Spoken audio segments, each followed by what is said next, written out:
that time again where we share another viral video of people misbehaving on planes. This time a woman brought, her own microphone and went on about COVID, but it didn't end so well for her. Watch. I brought my microphone. I'm going to use it. This is perfect. Thank you. We're set up great. I'm completely harmless.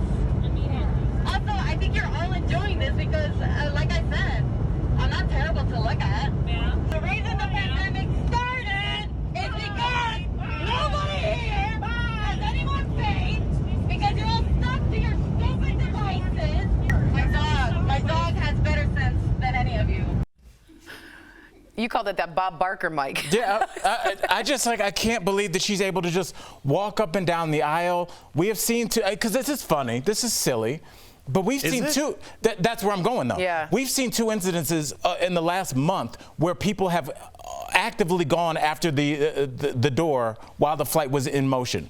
How many more of these goofy things are we going to see before we're covering something where 250 passengers have been killed by a nutcase like this? It's funny till it's not funny, and until we treat this like you just tried to kill 250 people, we're going to keep giggling until you get a phone call or I get a phone call. And someone rushes the cockpit. I say I agree completely with Al. Why are we not banning for all airlines, FAA, you ain't allowed to fly? If you're going to act like that with a Bob Barker microphone, you don't have the luxury of traveling.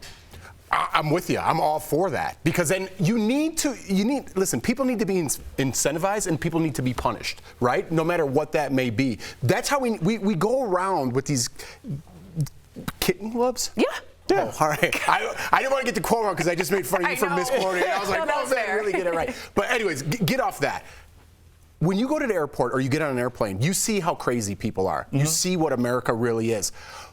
And we're like, get that woman off the plane because she's insane. But when someone writes in on social media, they're like, that person's got a point. That's the person writing in on social media. And people are changing their jobs and the way they do things and running networks and major corporations because of that insane person. They're writing to the company and people are like, guess we got to fire that guy. Erica, that's insane person. I want to throw this at you guys because I just had a thought as you were talking, Jeff. Erica, you worked at nightlife forever, nightclubs, things like that. You worked at a stadium. You know, so we're talking about people that are drunk all the time. You're surrounded by 18,000 drunk people all the time. Why don't every game we have drunk people running on the court? Why don't we have drunk people running up to VIP? Hey, there's a rapper up there they like. All these people that are on drugs, they're drunk. Why aren't they doing that? Because people know there's going to be some consequences. No matter if you had 18 shots, you know if you go to that VIP, you're going to have to see that gigantic bouncer. No matter how drunk you are. And the fact is that people know that there's no repercussions, and it'll just be you walking around with a Bob Barker mic in coach, and no one will do anything. Right.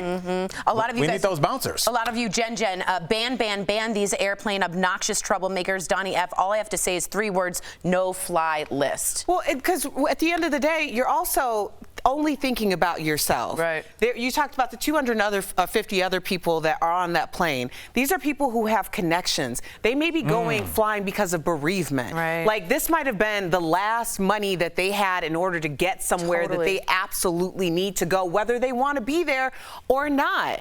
And now you're going to take it upon yourself to monopolize everyone else's time. Like at that point, it's Fight Club. Yeah. You know, like Al's right. Why are we handling people so delicately? Like, if you know, knuck if you buck. I have to ask the FAA, the airplane riders' rights is very little, and people have been asking Congress to write for airplane riders to have more rights because you're kind of trapped up in the air at some point. I feel like there's a limit now to how long you can stay on a runway, right? For how long you have to get off. At some point, I feel like we don't have rights and we're being held hostage by these nutcases. Erica really hit me in the head with that. I didn't think about like how many times that people might miss their connection because you might have 30 minutes to get through a concourse, and for somebody to go and just parade, because that woman wasn't having like a real mental health she was coherent, she was trying to be funny, making little premeditated. And so like with that, she brought the mic. I'm just saying, I can't advocate for anything, but I'm just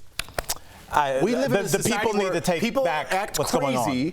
And then they do something, and then someone has a reaction to them acting crazy, and they're like, I'm suing. They're going to sue you. And that's it. I'll sue you. Right. And then nobody wants to get involved. And we just let this behavior. It's like watching my kids. Yeah. That's what it's like. Boundaries. It is. It's like watching my kids, and they're gigantic babies walking around. I love it.